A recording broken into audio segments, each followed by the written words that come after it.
You ever get a letter so ridiculous you have to laugh out loud just to make sure you're still sane? That's exactly how this circus started, and if you'd told me then it'd turn into a full-blown war of clipboards and casseroles, I probably would have spit out my coffee right there on the porch. But let me back up a second and tell you how a housing association that just couldn't let go ended up trying to take over my whole new life, one petty rule at a time. So picture this, I've just finished moving, pulled an all-nighter behind the wheel, still sitting on an upside-down laundry basket because my couch hadn't caught up yet, when a letter lands at my feet. Not just any letter either. You know, the type, block font, P.O. box, important response required. The works. I open it, eyes half crossed, and what do I see? 36 violations. That's right, 36 for crimes like improper trash receptacle placement, unregistered vehicles, aka my U-Haul on moving day, and my favorite failure to keep the lawn at a uniform height, not to exceed 2 inches. Only problem, the lawn was dirt. I'd reseeded before I left. 2 inches of dirt. The final threat. We will not allow you to escape your obligations. Honest to God, I barked out a laugh so loud it startled a blue jay off my porch. See, I'd lived in that neighborhood under the mighty HOA for 5 years. The first year honestly wasn't so bad. Light reminders, mailbox colors when to put up the Christmas lights. Then the board flipped and suddenly Margot, who had the hair helmet of someone who never lost an argument, and Dale, who never went anywhere without his parliamentarian name tag, were running the show like it was their own little fiefdom. Suddenly there were more rules than rabbits. They measured fence slats, sent emails with countdown clocks for leaf pickup, even made a teenager repaint his skateboard ramp because the blue was discordant. I was done. I hired a real estate attorney named Lynn who treated paperwork like a competitive sport. We got the resale certificate, the legal get-out-of-jail-free card, and a payoff letter showing I owed $0. I framed that letter. I was so proud. Moved out, found a modest ranch with neighbors who made wind chime art out of bicycle wheels. Nobody cared, no HOA in sight. Heaven right wrong. That's when the letter showed up. I called Lynn, who sounded more personally offended than I was. You've got the certificate, you've got the payoff. What do they want your soul?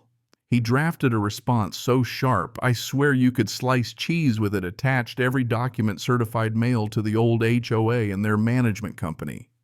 We figured done deal. 2 weeks later, I get served. At work. A guy in a windbreaker hands me a stack of papers, small claims court. The HOA wants fines, fees, and injunction, and get this ongoing compliance with a neighborhood I couldn't even get to without a GPS. Len groaned. They're bluffing with paperwork. We answered with all the docs again, asked for dismissal. He said, bring a folder and a calm face. Judges love calm faces. Love. Day of court.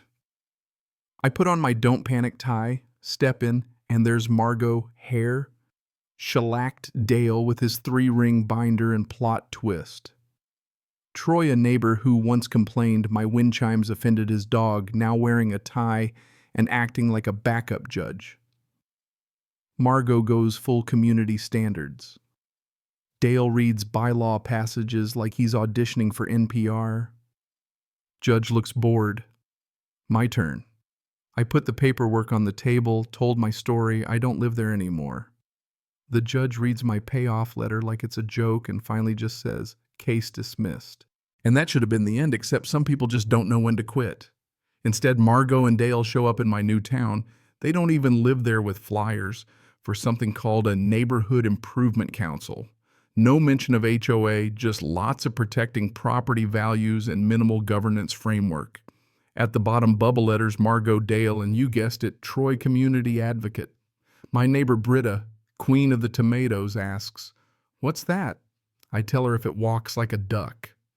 Our street's got flow playing, accordion, sketch arranging, recycling like modern art. We don't need governance, we need a bake sale. Still, I go to the meeting. 30 people, Margot with a tablecloth, Dale tapping a gavel.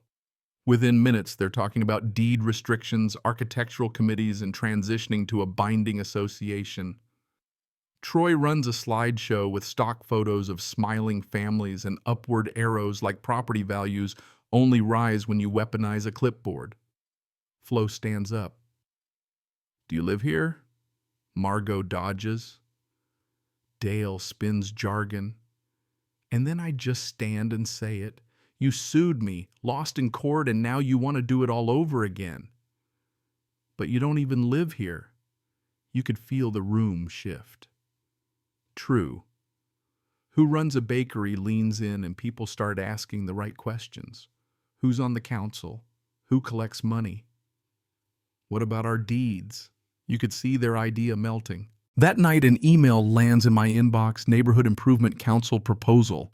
It's a PDF the size of a novella fines for everything from lighting to doormats, and buried in the fine print, the kicker: if you don't reply, they'll count your silence as a yes vote to bind your property forever. I call Lynn, who says, that's ambitious. By ambitious, I mean delusional. But he's right about one thing. Don't just laugh, get organized. So I document everything: letters, emails, proposals, screen captures. Find a new lawyer, Adina, who talks in statutes and flowcharts. She maps out how they can't just slap covenants on our deeds. Not without signatures, not without a developer, not in a million years.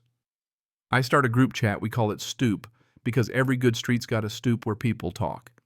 Britta bakes cookies, Flo makes a signed sketch, draws a no improvement cartoon. Margot and Dale mail out intent to ratify letters to 7 streets with a QR code, and again that fine print: if you don't respond, you're a yes.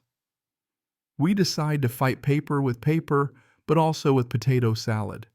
We hold a block party, string lights, play accordion, swap stories, pass around a clipboard for signatures against the whole thing.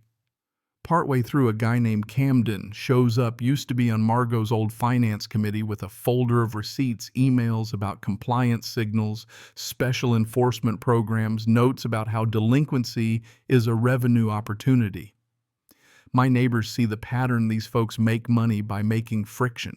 Soon Margot and company start threatening defamation because we're warning each other. Dale tries to measure my door frame for trim compliance. I tell him, nope, not your jurisdiction. You can't invent authority in my doorway. Camden's name drops, and suddenly they look rattled. Their next move: record a bogus declaration of neighborhood standards at the county office, trying to bind all our properties. Title company flags it. Adina files a quiet title action, challenges the notary, who turns out to be a buddy of the board. City code enforcement rolls their eyes, and we head back to court. This time we show up as a block neighbors in their Sunday best: Flo with a scarf of musical notes, Britta with a sprig of basil TR with cinnamon rolls. The judge asks, do you have signatures? Dale gives a TED talk.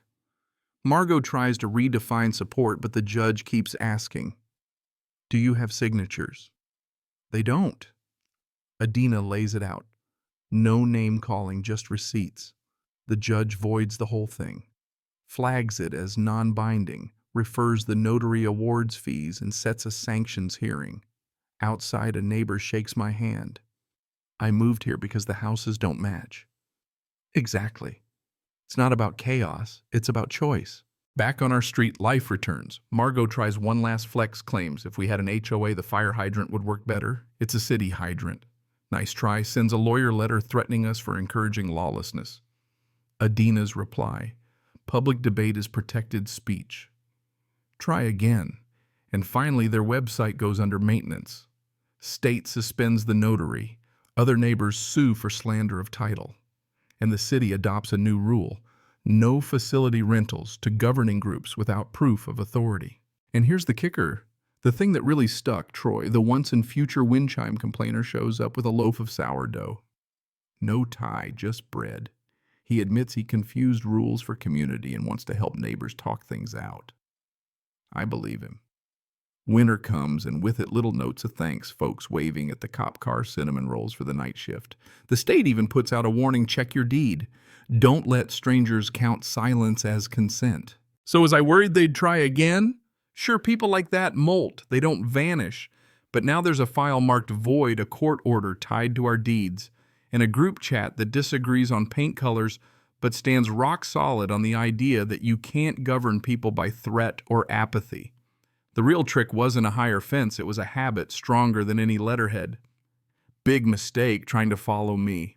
I own my deed, my choices. And we're the neighbors who learned kindness plus paperwork beats a clipboard plus threats every single time. Now I gotta ask, what would you do if someone tried to bind your home with silence? Ever dealt with a neighbor from hell or an HOA that just couldn't let go? Drop a comment, share your story. Let's talk about what justice really means. Because at the end of the day, consent isn't quiet. And sometimes the best way to win is just by being boringly, stubbornly right.